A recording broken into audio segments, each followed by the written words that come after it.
So I think for the general population, coders are still sort of seen as these maybe pimply guys in their mother's basements. There's the old stereotype. But I mean, do we think of Americans as all cowboys? Do we think as French people as all villains? No.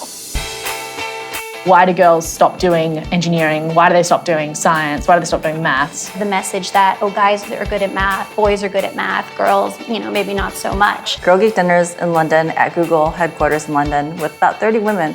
And I wondered why there wasn't a Google Girl Geek dinner in the Silicon Valley. We had 400 women sign up in 5 days. Is that 400, did you say? 400. With Hopscotch, we were kind of like, okay, how many kids here would like to learn how to program? And like a couple kids would raise their hand, not that many. But if you ask them how many kids here want to make their own app, every kid wanted to do that. Benefiting women has a way of benefiting the community. Diverse teams are more successful. Diverse teams are more profitable.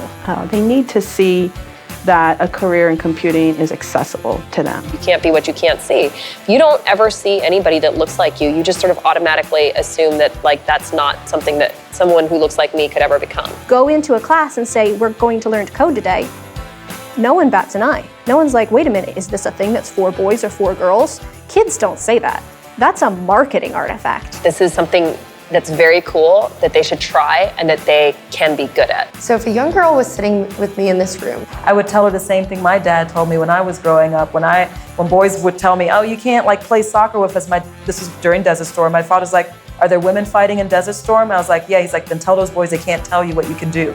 We sense that it would be a lonely road and that you're going to be swimming against the stream. And that's what a lot of women still experience in tech. And that's something that I'm actively trying to combat by teaching whole groups of kids, especially kids who don't have a choice. Technology has the power to impact people's lives in ways that we haven't even begun to scratch the surface of.